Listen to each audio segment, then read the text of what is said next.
चुनाव मैदान में आप भी कूद पड़े हैं, ग्रामीण क्षेत्र में भी गए थे, तो ऐसा क्या दिखा जो चुनाव लड़ने का फैसला लिया? देखिए, हम चुनाव मैदान में कूदे नहीं हैं, हम चुनाव मैदान में हैं ही, क्योंकि 2008 से हम इस चुनाव को लड़ रहे हैं। और आप जानते हैं कि 14 में अंतिम समय में जाके मामूली अंतर से हम हारे थे, जब अंतिम राउंड चल रहा था मतगणना का। तो हम ये उपचुनाव हैं। तो उपचुनाव जो है, जैसे आप परीक्षा कोई देते हैं, तो परीक्षा देते हैं तो जो बच्चा परीक्षा दिया है किसी कारण से उसको एक पेपर में क्रॉस लग गया, तो पुनः जब परीक्षा होता है तो वही बच्चा उस परीक्षा में शामिल होता है। तो यह उपचुनाव है। अब उपचुनाव में नए नए लोग आए हैं, हम तो इसके दावेदार ही हैं, क्योंकि उपचुनाव तो वही लड़ रहा है जो पहले से लड़ते आ रहे हैं।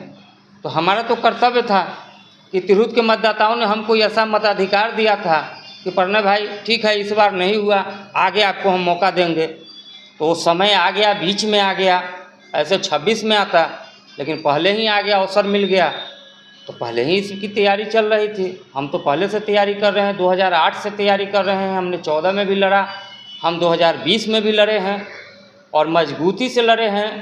तिरहुत के मतदाता ने हमको इतना मत दिया है, इतना सम्मान दिया है कि पूरे क्षेत्र में इसकी चर्चा रहती है कि प्रणय भाई जैसा साधारण व्यक्ति इस चुनाव को लड़ता है।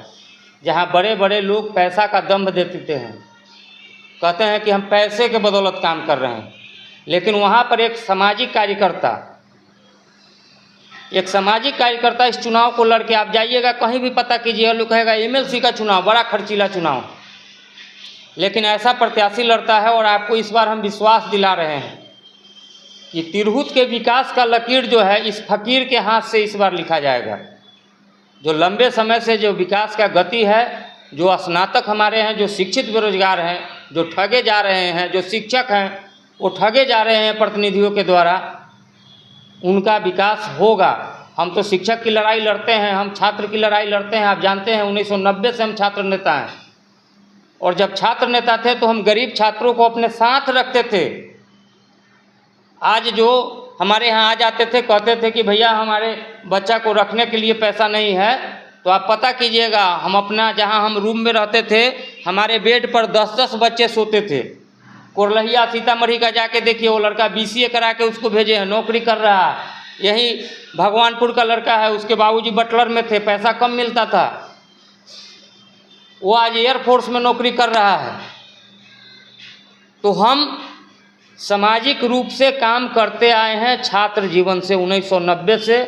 और जब लगा हमको कि 2003 में 1500 पर बिहार के शिक्षित बेरोजगारों को सरकार के द्वारा नौकरी करने पर मजबूर किया जा रहा है, तो हमने बिहार में रथ निकाल के उन तमाम साथियों के सहयोग से एक ऐसा संघर्ष खड़ा किया जिसका परिणाम आप देख रहे हैं कि जिनकी बहाली 1500 पर हुई, आज 45,000 रुपया मिल रहा है।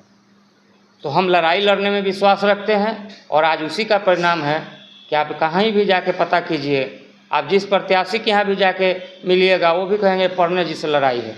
कुछ लोग कहेंगे प्रणय जी का वोट टूट रहा है। अरे तो मेरे पास है ना, आपके पास 100, 50, 200, 500 है कि नहीं है वोट, ये तो बताइए। इसलिए इस बार हमको जो जनता का प्यार मिल रहा है, सब लोग कह रहे हैं कि आप 20 साल से इस क्षेत्र में लगे हुए हैं, इसलिए आपको मौका मिलेगा। प्रणय भाई आप निश्चिंत होकर जाइए। और जो अभी मतदाता बने हैं, हम अब तमाम साथियों को धन्यवाद देते हैं इस प्रत्याशी के लिए जिसके पास 1 रुपया नहीं है। हम कहते भी हैं कि जो हम सामाजिक कार्यकर्ता लिखते हैं तो हम सामाजिक कार्यकर्ता हैं। हम 50 साल की उम्र में कहीं ज़मीन नहीं खरीदे हैं, कहीं मकान नहीं खरीदे हैं। हमने अपने जीवन का पूरा समय समाज में दिया है। आप हमारा बैंक अकाउंट जाके देखिएगा, हम कभी पैसा जमा करने में विश्वास नहीं किए हैं, हम संघर्ष करते हैं। हम तो कहते हैं कि जिनको भी दावा है, जो लोग बोल रहे हैं कि हम सामाजिक कार्यकर्ता है, वो बताए अपना बायोडाटा कि आखिर समाज से उन्होंने क्या क्या अर्जन किया है। तो समाज से आप अर्जन करते हैं ना, और आप कहते हैं कि हम सामाजिक कार्यकर्ता हैं। तो इसलिए हमको यह विश्वास है, और निश्चित तौर पर जैसे ही मौका मिलेगा, हम आपको बताए भी हैं कि कि जो शिक्षित बेरोजगारों की जो सबसे बड़ी समस्या है, परीक्षा देने की जहाँ भी वो जाते हैं रहने की व्यवस्था नहीं हो पाती है। हम हमेशा देखते हैं, हम जिन नालंदा से आ रहे थे तो बस में एक लड़की बैठी हुई थी, कही कि हम सर परीक्षा नहीं दे पाए हैं ठीक ढंग से। हम कहे क्यों नहीं दे पाए?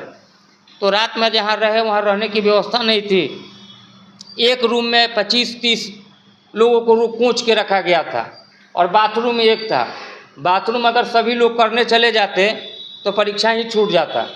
और उस स्थिति में जब हम परीक्षा देने गए तो उस दिन हमने संकल्प लिया कि जिस दिन हमको भगवान ऊपर वाले और तिरहुत के मतदाता के द्वारा ताकत दिया जाएगा तो शिक्षित बेरोजगारों के लिए सरकारी स्तर पर रहने की व्यवस्था हम कराएंगे और पहले दिन से कराएंगे जीतने के बाद। चाहे उसके लिए हमको चंदा मांगना हो या सरकार से लड़ना हो, हम सरकार को भी कन्विंस करने का काम करेंगे कि इसमें सरकार को 1 रुपया खर्चा करने की ज़रूरत नहीं है। जितने भी सरकारी विद्यालय महाविद्यालय शहर के अंदर है वहाँ पर सुरक्षा के साथ एक कैंटीन खोला जाए सरकारी स्तर पर, जिससे उसका साफ सफाई का खर्च भी निकल जाएगा, विद्यार्थी देंगे और सुरक्षा के साथ रहेंगे। आपको बेटी लेकर कहीं परीक्षा दिलवाने के, बहन को लेकर परीक्षा दिलवाने जाने आने में पूरे बिहार में कहीं समस्या नहीं होगा। अगर बाहर के लोग भी, उत्तर प्रदेश के लोग भी परीक्षा देने आएंगे तो कहेंगे कि बिहार में परीक्षा देने वाले के लिए व्यवस्था जो है देश में अव्वल व्यवस्था किया गया है। ये मेरा संकल्प है। 1990 में छात्र नेता हुआ करते थे और तब से काफ़ी लंबे समय तक आप सेवा करते आए हैं।